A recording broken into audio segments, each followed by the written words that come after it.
Hello students, good morning. Welcome to your own YouTube channel learn English with Pradeep. Students, आज की class में हम the sequence of tense का अध्ययन करेंगे। सीक्वेंस ऑफ टेंस अर्थात कुछ एग्जांपल्स लेंगे और उनके द्वारा सारे सेंटेंसेस को वहाँ पर रखने का प्रयास करेंगे, जिससे कि आपको उनमें डिफरेंस क्या है हम लोग डिफ्रेंशिएट करने का प्रयास करते हैं। तो आइए शुरुआत करते हैं। यह एक सिद्धांत है, अर्थात सीक्वेंस ऑफ टेंस क्या है। यह एक सिद्धांत है जिसके अनुसार आश्रित उपवाक्य अर्थात सबऑर्डिनेट क्लॉज में प्रयुक्त वर्ब का टेंस प्रधान उपवाक्य अर्थात प्रिंसिपल क्लॉज के वर्ब के अनुसार बदल जाता है। याद रहेगा, प्रिंसिपल सबऑर्डिनेट क्लॉज का जो टेंस है या उसकी वर्ब है वह प्रिंसिपल क्लॉज के वर्ब के अनुसार बदल जाती है। जैसे एग्जांपल के द्वारा देखिएगा, उसने कहा कि मैं आज शाम आगरा जा रहा हूँ। तो उसने कहा कि ही सेड दैट, मैं आज आगरा जा रहा हूँ। I was going to Agra this evening. अब देखो, यहाँ पर प्रेजेंट टेंस की बात हो रही है, प्रेजेंट टेंस का बात हो रहा है, लेकिन अभी मैं गया नहीं हूँ ना। उसने कहा कि मैं आज आगरा जा रहा हूँ, मैं जा रहा हूँ अर्थात मैं चल दिया हूँ। तो बात जो उसने कहा था वो पहले कह चुका था, तो बात हो चुकी थी, इसलिए हम लोग इसको पास्ट टेंस में रखते हैं। इसको समझते हैं क्यों ऐसा किया गया है। यहाँ पर वाज वर्ब में एनजी का प्रयोग तो ठीक है, यहाँ पर वाज का प्रयोग क्यों किया गया है। उपयुक्त वाक्य में की के पहले आने वाले वर्ब पास्ट टेंस में है, ठीक है ना।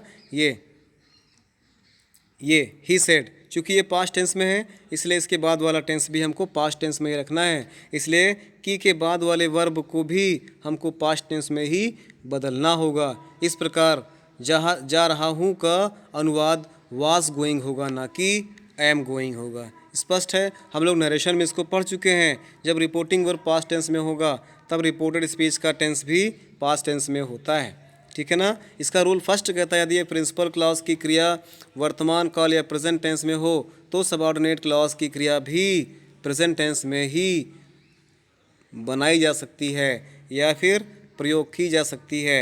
जैसे देखिए एग्जाम्पल, सुरेश कहता है कि वह एक पत्र लिख रहा है। Suresh says that he is writing a letter. Present tense के लिए हम लोग कैसे बनाएंगे। सुरेश कहता है कि वह एक पत्र लिख रहा है। Suresh says that he is writing a letter. उसी को अगर हम लोग पास्ट टेंस में बना कर देखें तो सुरेश कहता है कि वह एक पत्र लिख रहा था। पास्ट टेंस में हो गया ये। Suresh says that he was writing a letter. इसी को फ्यूचर टेंस बना करके देखते हैं तो सुरेश कहता है कि वह एक पत्र लिखेगा। Suresh says that he will write a letter. स्पष्ट हो रहा होगा। ये रिपोर्टिंग वर्ब अगर पास्ट टेंस में है तो रिपोर्टेड स्पीच अर्थात सबऑर्डिनेट क्लॉज भी हमारा पास्ट टेंस में होगा। अर्थात अगर प्रिंसिपल क्लॉज पास्ट टेंस में है तो सबऑर्डिनेट क्लॉज को भी पास्ट टेंस में रखना है। ये इसका नियम कहता है। इसका दूसरा नियम कहता है, यदि प्रिंसिपल क्लॉज की क्रिया भविष्य काल में हो तो सबऑर्डिनेट क्लॉज की क्रिया भाव के अनुसार किसी भी टेंस में प्रयोग की जा सकती है। जैसे मोहन कहेगा कि उसका भाई वकील है। Mohan will say that his brother is a lawyer. ये प्रेजेंट टेंस में हो गया। मोहन कहेगा कि उसका भाई वकील है, ये प्रेजेंट टेंस का भाव दर्शा रही है, इसलिए मोहन विल से यहाँ पर कहेगा। चूँकि हमारा प्रिंसिपल क्लॉज फ्यूचर में है तो उसको तो फ्यूचर में रखना ही है। जो सबऑर्डिनेट क्लॉज है उसको आप उसके भाव के अनुसार कन्वर्ट कर सकते हैं प्रेजेंट, पास्ट या फ्यूचर टेंस में।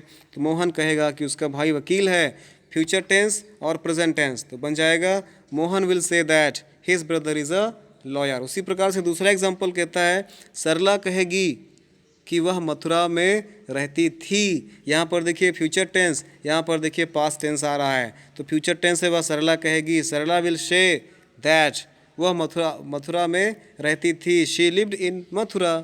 ये हमारा पास्ट टेंस का भाव व्यक्त कर रहा है। हमने सबऑर्डिनेट क्लॉज को पास्ट टेंस में चेंज कर दिया भाव के अनुसार। उसी प्रकार तीसरा कहता है, छात्र कहेंगे कि वे कठोर परिश्रम करेंगे। यहाँ पर देखिए फ्यूचर टेंस है, कठोर परिश्रम करेंगे, ये फ्यूचर टेंस में है। तो students will say that they will work hard. यहाँ पर चूँकि दोनों भाव फ्यूचर में आ रहे हैं, प्रिंसिपल क्लॉज भी फ्यूचर में है और सबऑर्डिनेट क्लॉज भी फ्यूचर में है, तो हमको दोनों को फ्यूचर में रखना पड़ेगा। The student will say that they will work hard, future tense की बात हो रही है। तो हमको इस प्रकार से समझना है, इस प्रकार से करना है। तो इसी टेंस का तीसरा नियम कहता है, तीसरा नियम कहता है यदि प्रिंसिपल क्लॉज की क्रिया भूतकाल या पास्ट टेंस में हो तो सबऑर्डिनेट क्लॉज की क्रिया भी पास्ट टेंस में होती है। याद रहेगा, प्रिंसिपल क्लॉज की क्रिया पास्ट टेंस में है तो सबऑर्डिनेट क्लॉज की क्रिया भी पास्ट टेंस में होगी। जैसे उसने देखा कि एक कुत्ता सड़क पर दौड़ रहा था। ही saw that a dog was running on the road। ठीक है ना, दौड़ रहा है, उसने देखा कि सड़क पर कुत्ता दौड़ रहा है। भले प्रेजेंट टेंस में क्यों नहीं है आपका सबऑर्डिनेट क्लॉज, लेकिन चूंकि प्रिंसिपल क्लॉज पास्ट टेंस में है इसलिए आपको सबऑर्डिनेट क्लॉज को भी पास्ट टेंस में रखना पड़ेगा। ही saw that a dog was running on the road। दूसरा नियम है, दूसरा एग्जाम्पल है, पिताजी ने कहा कि नौकर चोर हैं। पिताजी ने कहा कि नौकर चोर हैं। पिताजी ने कहा the father said that the servant was a thief. देखिए, पिताजी ने कहा, ये प्रिंसिपल क्लॉज पास्ट टेंस में है। जब प्रिंसिपल क्लॉज पास्ट टेंस में होगा तो सबऑर्डिनेट क्लॉज भी पास्ट टेंस में होना श्योर है। तो यहाँ पर हो जाएगा father said that the servant was a thief. इसका फोर्थ रूल कहता है, चौथा रूल कहता है यदि प्रिंसिपल क्लॉज का वर्ब पास्ट टेंस में हो तो सबऑर्डिनेट क्लॉज किसी सनातन या सार्वभौमिक सत्य अर्थात यूनिवर्सल ट्रूथ अथवा स्वभाव या हैबिट संबंधी तथ्य को प्रकट करे तो सबऑर्डिनेट क्लॉज का टेंस नहीं बदलता है। अर्थात जो यूनिवर्सल ट्रूथ होता है, हैबिचुअल ट्रूथ होता है या फिर हैबिट्स होता है, वो हम लोग उसके टेंस को नहीं बदलते हैं। नरेशन में आपको बताया गया था। एग्जाम्पल द्वारा समझते हैं। जैसे एग्जाम्पल कहता है, उन्होंने कहा कि सूर्य पूर्व में निकलता है। This is universal truth. Always the sun rise in the east and sets in the west. ये कोई नया नहीं है, हमेशा से हज़ारों साल से चला आ रहा है और आगे भी चलता रहेगा। इसमें कोई डाउट नहीं है कि सूर्य पूर्व में निकलता पश्चिम में डूबता है। इसलिए ये क्या है, यूनिवर्सल ट्रूथ है, सार्वभौमिक सत्य है। और ऐसी स्थिति आ जाए, ऐसे सेंटेंस दिए हों, ऐसे भाव स्पष्ट हो रहे हों तो उसके टेंस को हम लोगों को नहीं बदलना होता है। जैसे उन्होंने कहा कि सूर्य पूरब में निकलता है। दे सेड दैट, यहाँ पर प्रिंसिपल क्लॉज भले पास्ट टेंस में है लेकिन सबऑर्डिनेट क्लॉज चूँकि यूनिवर्सल ट्रूथ है इसलिए हमें इसको टेंस को नहीं बदलना है। उन्होंने कहा कि सूर्य पूर्व में निकलता है। They said that the sun rises in the east. उन्होंने कहा कि सूर्य पूर्व में निकलता है। They said that the sun rises in the east. इसका दूसरा एग्जाम्पल देखिए, उसने अपनी बहन को बताया कि कुत्ते अजनबियों पर भौंका करते हैं। श्योर है, no doubt there, this is nature. कुत्ते अजनबियों पर तो भौंकते हैं और क्या मालिक पर भौंकेंगे? तो कुत्ते अजनबियों पर ही तो भौंकते हैं। तो उन्हें अपनी बहन को बताया कि कुत्ते अजनबियों पर भौंकते हैं। He told his sister that the dog bark, the dogs कुत्ते बार्क भौंकते हैं एट स्ट्रेंजर्स अजनबियों पर। तो he told his sister that the dogs bark at stranger. ठीक है।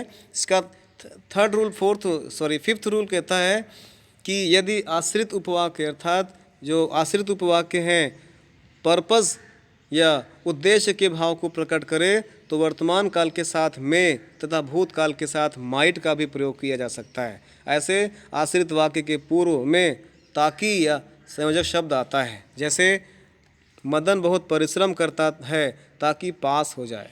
ताकि शब्द आए तो समझ लीजिएगा कि ये एक प्रकार से उद्देश्य की बात हो रही है, उद्देश्य का भाव प्रकट हो रहा है। तो मदन बहुत परिश्रम करता है ताकि वह पास हो जाए। Mohan works hard so that he may pass. Present tense में मे, पास्ट टेंस में might.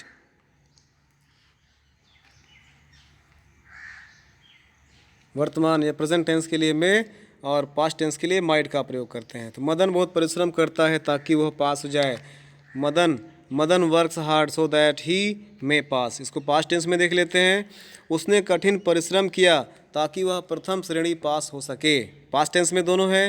He worked hard so that he might get a first division. He worked hard so that he might get a first division. तो इस प्रकार से हमने जाना अभी sequence of tense, किस प्रकार से हम लोग सीक्वेंस ऑफ टेंस को समझते हैं, किस प्रकार से सीक्वेंस ऑफ टेंस को हमने जाना। हमने समझा कि कैसे प्रिंसिपल क्लॉज को कैसे रखना है, सबऑर्डिनेट क्लॉज कैसे रखना है। जब प्रिंसिपल क्लॉज किस टेंस में होगा तो सबऑर्डिनेट क्लॉज को उसके अकॉर्डिंग किस टेंस में चेंज करना है। तो आज हमने इस क्लास में ये चीज़ जाना। आगे क्लास के लिए वेट करिए। तब तक के लिए thanks for watching the video.